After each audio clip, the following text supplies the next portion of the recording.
नमस्कार, आप देख रहे हैं खबर उत्तराखंड। मैं हूं आपके साथ तन्वीर। रुक करते हैं खबरों का, लेकिन उससे पहले नजर डालते हैं इस वक्त की हेडलाइंस पर। उत्तराखंड में 10 में से 3 जिला सहकारी बैंकों में महिलाएं होंगी अध्यक्ष। धामी सरकार ने 33% पदों का आरक्षण किया तय।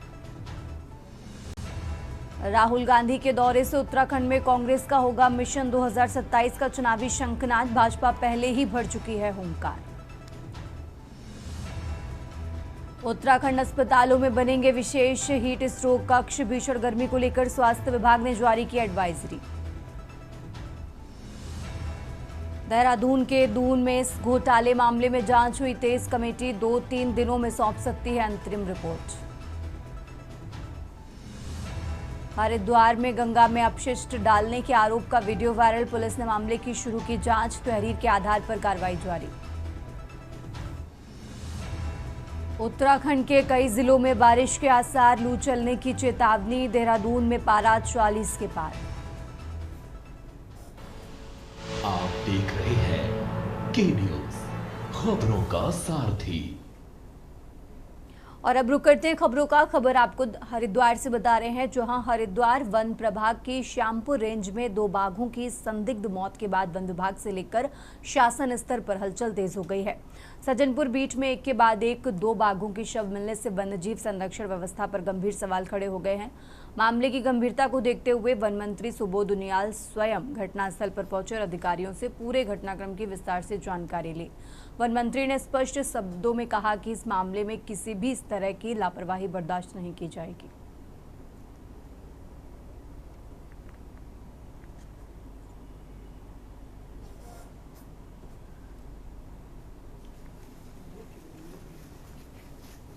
ये इसमें अभी जांच चली रही है। एक आदमी को गिरफ्तार किया गया है, दूसरे की भी शीघ्र ही गिरफ्तारी की संभावना है। और इसमें जांच के बाद ही ये पता चल पाएगा कि किसी विभागीय कर्मचारी का भी इन्वॉल्वमेंट है या नहीं है। और निश्चित रूप से इसमें एक सख्त कार्रवाई की जाएगी। और जहाँ तक दोनों टाइगर्स को मारने में जिन लोगों का इन्वॉल्वमेंट है, उनमें कानून अपना काम करेगा। और जिस तक हमारा काम रहेगा कि सख्त पैरवी करके ऐसे जघन्य अपराध पर लोगों को सजा दिलाई जा सके।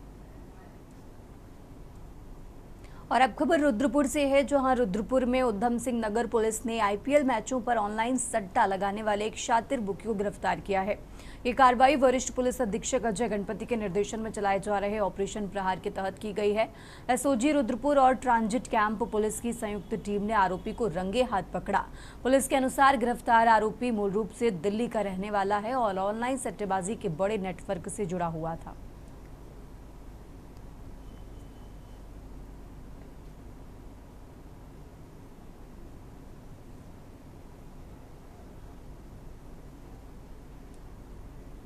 और अब खबर विकासनगर से है, जहां सीएम पुष्कर सिंह धामी के नेतृत्व वाली सरकार के मार्गदर्शन में सुचारू रूप से जारी चारधाम यात्रा को संबंधित सभी विभाग चाक चौबंद व्यवस्थाएं मुहैया करा रहा है, जिसकी सराहना करते हुए यहां पहुंचने वाले तीर्थयात्रियों द्वारा की जा रही है। बता दें कि 19 अप्रैल को शुरू हुई चारधाम यात्रा का 1 महीना पूरा हो चुका है।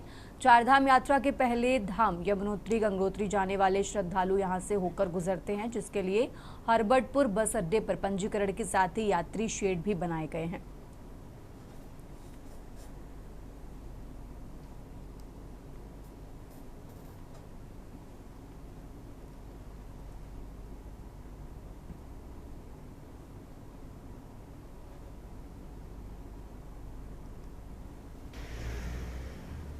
हम लोग सब 45 प्रवासी है जो गुजरात से आए हैं, गुजरात भरूच से आए हुए हैं और पहली बार चारधाम यात्रा करने के लिए यहाँ आए, बाबा केदारनाथ का आशीर्वाद लेने के लिए आए।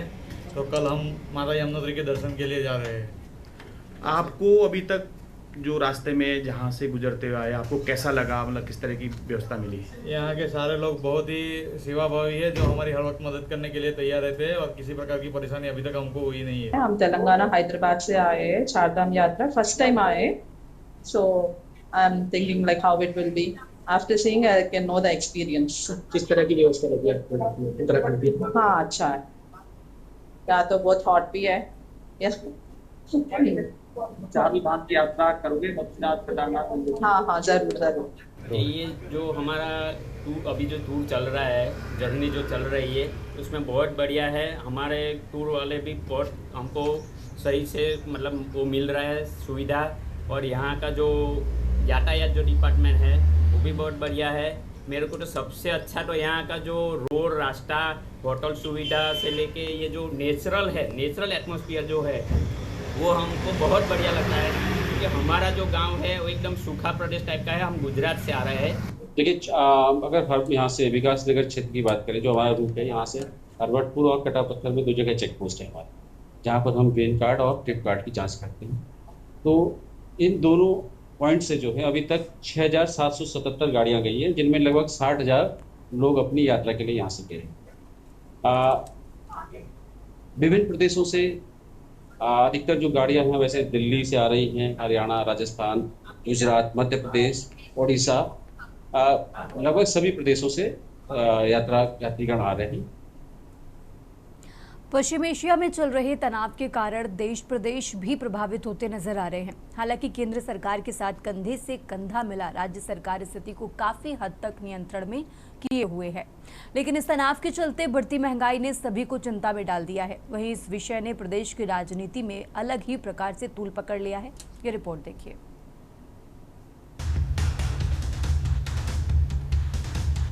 देवभूमि में बढ़ती महंगाई से गरीब और मध्यम वर्गीय परिवारों की रसोई का बजट बिगड़ गया है। एक माह में एक परिवार के महीने के राशन की कीमत 600 से 1,000 रुपए तक बढ़ चुकी है, जिसका असर चारधाम यात्रा सहित अन्य पर्यटक स्थलों पर भी देखने को मिल रहा है। वहीं उत्तराखंड के पूर्व मुख्यमंत्री और कांग्रेस नेता हरीश रावत ने हाल ही में महंगाई, विशेष रूप से पेट्रोल डीजल के दाम बढ़ने और बिजली पानी की दरों में लगातार बढ़ोतरी के विरोध में देहरादून में मौन व्रत रखा। उन्होंने सरकार की आर्थिक नीतियों को आम जनता की कमर तोड़ने वाला करार दिया। साथ ही अन्य विपक्षी दलों ने भी बढ़ती महंगाई के लिए भाजपा को जिम्मेदार ठहराया और हरीश रावत का समर्थन किया। हरीश रावत के मौन पर भाजपा ने पलटवार किया और भाजपा का मानना है कि महंगाई को लेकर रावत ने ये नहीं देखा कि उनकी पेंशन में भी बढ़ोतरी हो रही है, उनके बच्चों के कारोबार में भी बढ़ोतरी हो रही है, और अगर महंगाई का विरोध करना था तो उत्तराखंड के परिप्रेक्ष्य में जाते या हरीश रावत अपनी पार्टी के नेताओं को मनाने के लिए जाते।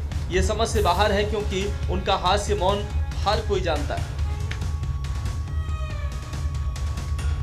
मेरा ये मौन उपवास उन संघर्षरत श्रमिकों को समर्पित है जो उत्तराखंड के अंदर विभिन्न उद्योगों में काम कर रहे हैं और काम करते हुए आज उनको इतना वेतन नहीं मिल रहा है जिससे अपनी आजीविका का पालन कर सके। ये महंगाई की मार से उनकी कमर बुरी तरीके से टूट चुकी है। आगे और महंगाई आसन उनके सर पर खड़ी दिखाई दे रही है। परिवार पालना तो अलग रहा, अपने आप को पालना उनके लिए कठिन हो रहा है। भगवान सरकार को सद्बुद्धि दो, एम्प्लॉयर से, उद्योगपतियों से बातचीत कर सरकार हमारे श्रमिक भाइयों का वेतन बढ़ाए।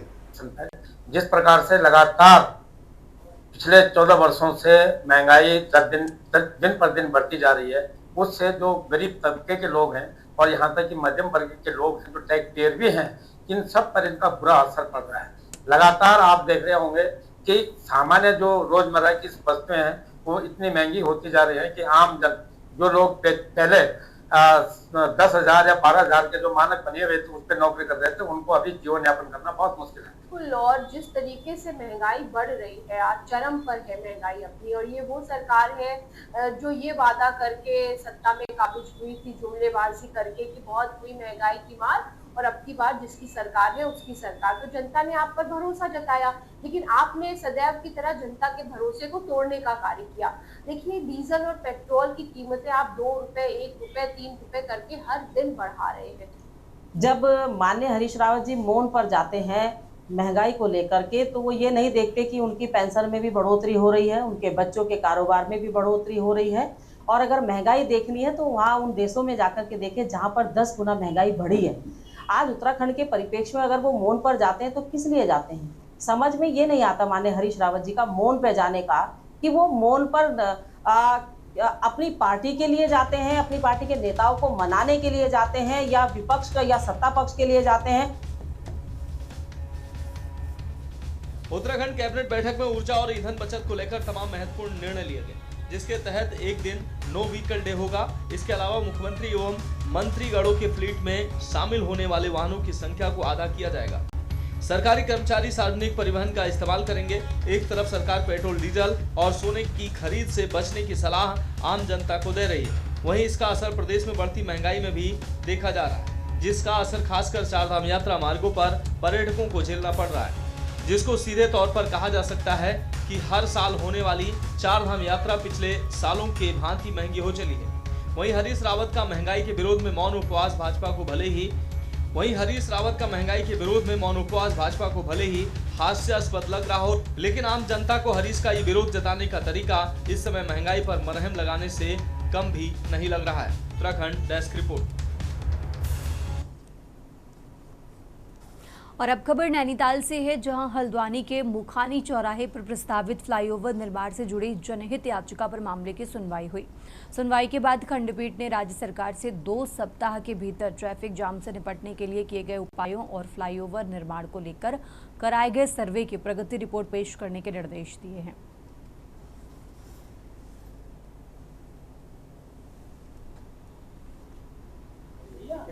इसमें पूर्व में अदालत ने आदेश दिया था कि जो फीजिबिलिटी रिपोर्ट जिस कंपनी से स्टडी करवाई गई थी कि मुखानी में फ्लाईओवर की आवश्यकता के बारे में, वो रिपोर्ट और ट्रैफिक कंजेशन को दूर करने के लिए, वहाँ पर व्यवस्था को दूर करने के लिए क्या उपाय किए जा रहे हैं, उसके संबंध में राज्य सरकार को 2 सप्ताह के अंदर रिपोर्ट फाइल करने के लिए आदेशित किया है। पूछा है कि राज्य सरकार का प्रपोज फ्लाईओवर को लेकर क्या स्टैंड है। डोईवाला में परवादून बार एसोसिएशन के वार्षिक चुनाव 2026-27 शांतिपूर्ण ढंग से संपन्न हुए। सुबह 9 बजे से दोपहर 1 बजे तक हुए मतदान में 71 में से 69 अधिवक्ताओं ने मतदान किया।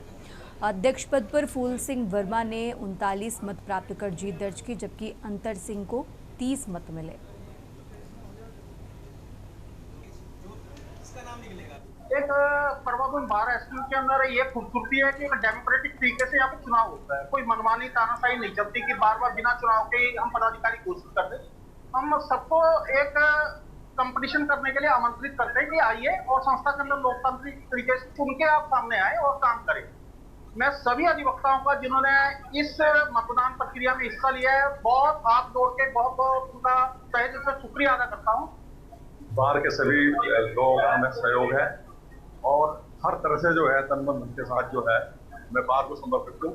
जो भी काम होगा हम बार के करते हैं और सभी लोगों का बहुत बहुत लगातार 13वीं जीत है आपकी, क्या कहें?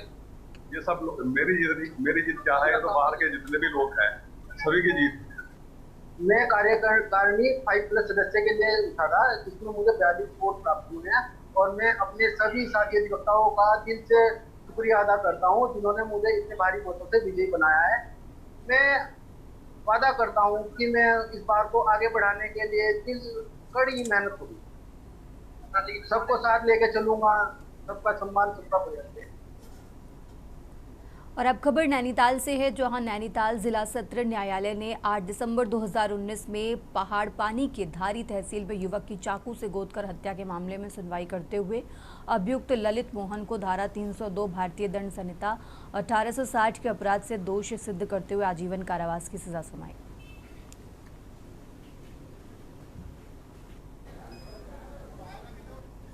ये घटना है 1/7/2019 की। उस दिन रात्रि को गांव की किसी लड़की की पूजा आई थी, जिसमें 10-15 लोग सम्मिलित हुए थे। तो उस रात्रि में ही मीट में जो है मिर्च को लेकर कुछ विवाद हो गया था। तो अभियुक्त ललित मोहन चौसारी द्वारा गांव के ही युवक की सब्जी काटने वाले चाकू से हत्या कर दी थी। उसके बाद उसके भाई बबलू वेलकानी ने दूसरे दिन इस घटना की रिपोर्ट लिखाई, जिसमें मामला राज्य सूप निरीक्षक चंद्रनाथ गोस्वामी द्वारा ये मुकदमा पंजीकृत किया गया। उत्तराखंड के चमोली में स्थित सिखों के पवित्र धाम श्री हेमकुंड साहिब की यात्रा 23 मई से शुरू होने जा रही है। बड़ी संख्या में श्रद्धालु देश विदेश से ऋषिकेश के गुरुद्वारा हेमकुंड साहिब मैनेजमेंट कमेटी में आकर अपना रजिस्ट्रेशन कराकर यात्रा पर निकलने के लिए शुरू हो गए हैं। दिल्ली के उपराज्यपाल तरनजीत सिंह संधू ने पंज प्यारों की अगुवाई में पहले श्रद्धालुओं के जत्थे को रवाना किया, जिससे श्रद्धालुओं में भारी उत्साह है। जो यात्रा 2026 की आरंभ हो रही है, उसके पहले यात्रियों को यहाँ रवाना करने का अवसर मिला। लेकिन सबसे पहले मैं आपके साथ मिलके खंडूरी साहब के पासिंग अवे का बहुत दुख प्रकट करता हूँ और आज हमारी अरदास में हमने उनको याद किया। दूसरा, आपने देखा कि यात्रियों में इतनी एक्साइटमेंट थी दुनिया भर से, और मेरे दिल्ली से भी यहाँ यात्री आए हुए हैं। और अब खबर मंगलौर से है, जहां ऑनलाइन दवाओं के बिक्री के विरोध में मेडिकल स्टोर संचालक हड़ताल पर रहे। एक दिन की सांकेतिक हड़ताल पर रहकर उन्होंने दवाइयों की ऑनलाइन बिक्री बंद कराने की मांग उठाई है। मेडिकल केमिस्ट एसोसिएशन के अध्यक्ष नवीन गोयल ने बताया कि आवश्यक दवाओं पर सीमित मुनाफा व्यवस्था लागू है, जबकि कॉरपोरेट कंपनियां 20 से 50% तक की छूट देकर बाजार में असमानता खड़ी करती हैं।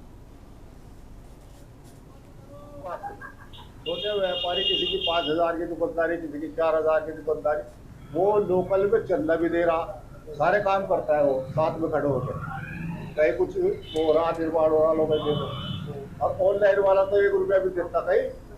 अच्छा, रात को 2 बजे अगर जरूरत होगी, ऑनलाइन वाला तो देना कहीं। जो आपका लोकल केमिस्ट है वही आपको रात को 2 बजे आकर दुकान खोल के दवाई देगा। तो आपकी ये मांगी कि ऑनलाइन बिक्री बंद हो। फोन क्या बंद हो? फोन क्या बंद हो? एसोसिएशन की तरफ से बंद का आह्वान है, जिसमें हमारी मंगलौर केमिस्ट एसोसिएशन भी पूरा सहयोग कर रही है। हमारा जो मेन विरोध है वो ऑनलाइन बिक्री के लिए है। जब ग्राहकों को डायरेक्ट ऑनलाइन बिक्री में सामान मिल रहा है, तो उससे हमारा जो व्यापारी है, जो दुकानदार है, जो सुबह से शाम तक पब्लिक की सेवा कर रहा है, तो उसको नुकसान पहुँच रहा है। उसकी बिक्री में भी फर्क आ रहा है। ग्राहक उससे डिस्काउंट वो वाला मांग रहा है जो बड़ी ऑनलाइन कंपनियाँ दे पाती हैं। उत्तराखंड की खबरों में फिलहाल इतना ही। आप देखते रहिए के न्यूज़ इंडिया।